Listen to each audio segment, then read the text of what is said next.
Hello, and welcome to Every Day is Funny, the meditative morning show about newspaper comics. To start off, I just want to remind people that the second ever Every Day is Funny caption contest has begun.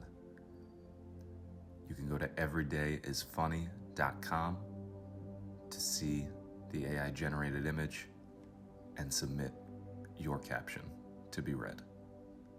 So check that out. I've been thinking about a new character. I'm always coming up with fun new gags. You know me. And I was thinking about a new character. And I thought about this because I was wondering if there's even one of these that exists in the world. Like, there's got to be one. There's one of everything, right? But my new character idea is a detective who's really genuinely into esports, like to the point where it really impedes on his life. Like, what a phrase.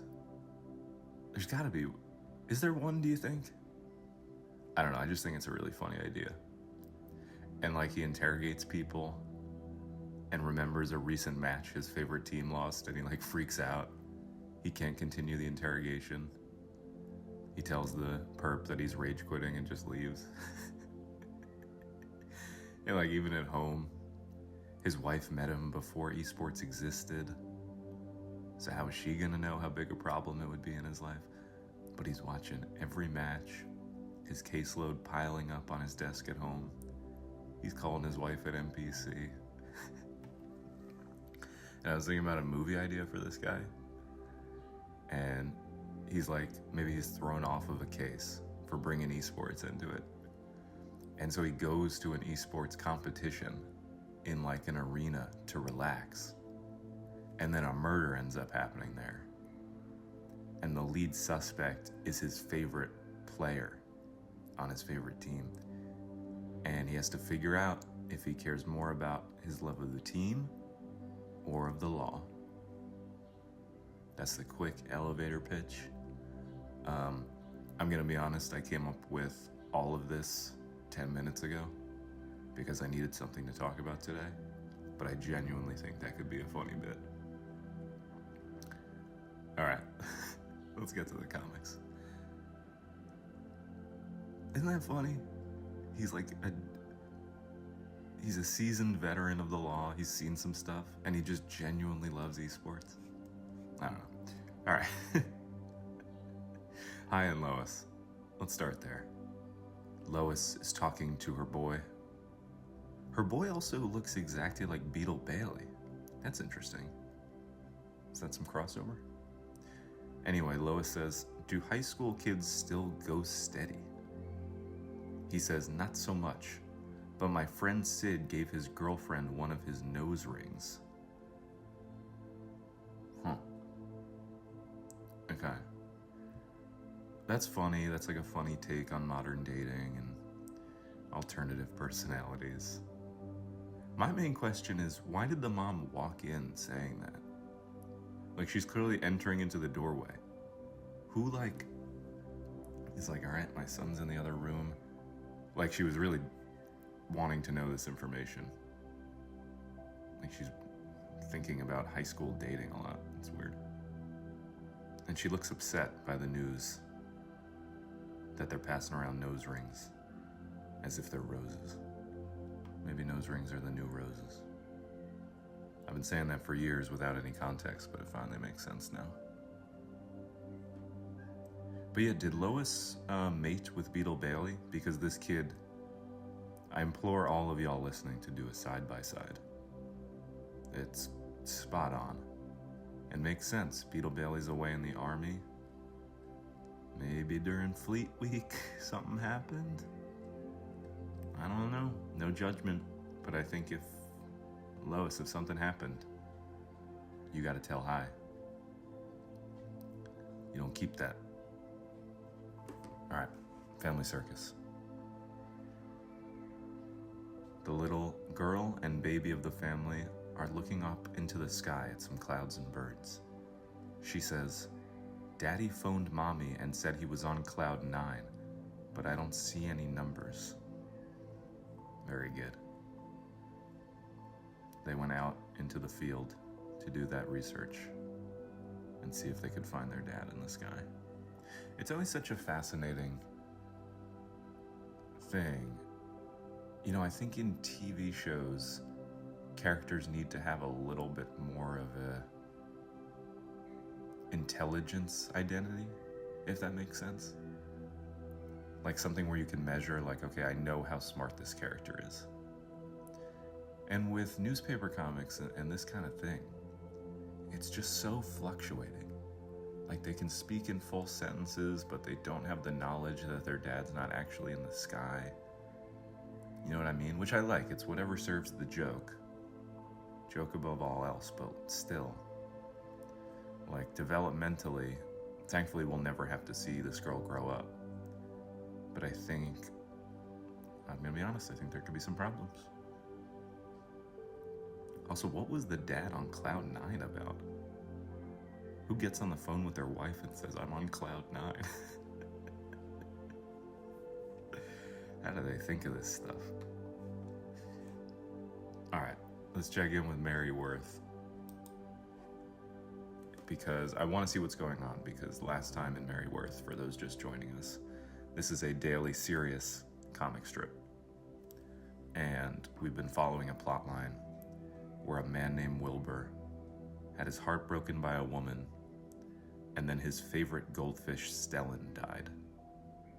And he's been grieving the loss of this goldfish, while perhaps being a bigger metaphor for grieving his previous relationship. So let's see if he's doing okay. Wilbur. Come on, buddy. Things will be all right. Oh, he looks like he's doing worse than before. And he's still talking about the goldfish. He's talking to this older woman who I have seen before, but I don't know who she is.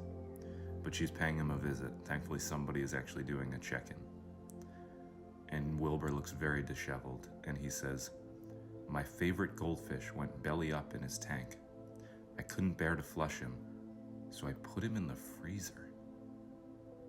The woman says, "I'm sorry for your loss, Wilbur." Wilbur says, "Mary, Stellan accepted me as I am.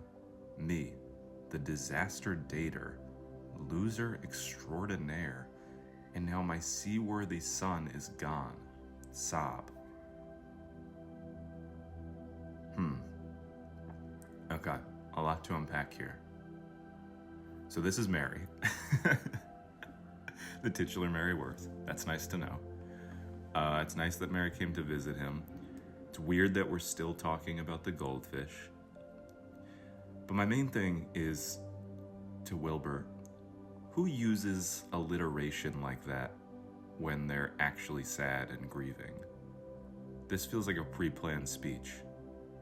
You know what I mean? Like the disaster dater, my seaworthy son. Like, are we led to believe that's the kind of stuff he comes up with off the dome when he's genuinely in mourning? I don't think so. I think he's been workshopping this to the mirror. I think he's been writing some stuff down, which is, pretty true. I think sometimes, when you're going to have a conversation with someone, maybe you preload some thoughts to be a little more overly dramatic. But when we're talking about a goldfish, don't put him in the freezer, man. And Mary's such an older, regal woman. She's probably sitting there like, what the hell? I don't know what their relation is, but she must be like, I look like Helen Mirren, and this guy is such a schlub. Like, why am I here? All right, Rex Morgan, let's close it out. Let's see if we're still dealing with the bully from yesterday. Yes, we're still dealing with the bully who's talking to Corey and Parker. And the bully says, You two just better watch it.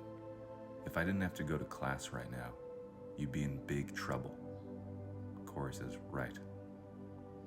Okay, and they finally walk away from the confrontation. Corey says, that dude was really angry that his insult didn't get under our skin. Parker said, from all the bullying I've taken, he'll have to do a lot worse to hurt me. Jesus, Parker. This is the same motif that's been going on for the last several days. Good of them for, wrapping up the confrontation and moving on with their lives. And good on Corey again, just like yesterday. He just says yeah, right, this isn't whatever. Just say whatever you're gonna say, I got a life to live. Very cool on Corey. And then Parker is just coming with some loser stuff. Like this self-deprecating take, even to his buddy. He's basically just saying so many people have beat me up. This guy's really gonna have to put in the work if he wants to leave a mark as big as those other guys did. It's like, Parker, have some self-respect. Jesus Christ. But it's good they got away, and I'm glad this situation's over. Again though, with backgrounds, I said it yesterday, I've said it before, I'll say it again. The author feels zero need to fill in the background with the school setting and any detailed drawing. The first photo, it's just a gray blob, and then the second panel is just a kind of gross yellow. Let's check the comments. Do Tell says, wait till Corey sees angry at the open mic night when the audience shares their rotten fruit, rocks, and shoes with him. Yeah, so Corey, as we said, is going to an open mic night to perform, and will have to be a bit tougher if he's gonna deal with some hecklers. I don't know that people still throw rotten fruit at comedy clubs. I don't know when the last time that actually ever happened was. Rocks, I mean, if they're pelting rocks at a middle schooler, I don't think that's on Corey. Mr. Crisp says, that's it for this storyline, folks. Join us next week for something equally boring. I'm giving that an up, but that's really funny. Why do these people read this? I don't understand. Why are we all here? All right, let me think of what to comment. All right, pretty simple comment. I'm gonna say, wait till Corey gets to the comedy club for open mic night and finds out the bully's the booker. Your tight five is done for, my good man. It's fun to make yourself laugh in the morning. It's not sad at all. All right, send. All right, time to wind down for the final day of May. I hope your conclusion to this month is good. I don't really know what that means, but I hope you have a lovely day. And remember, every day is funny.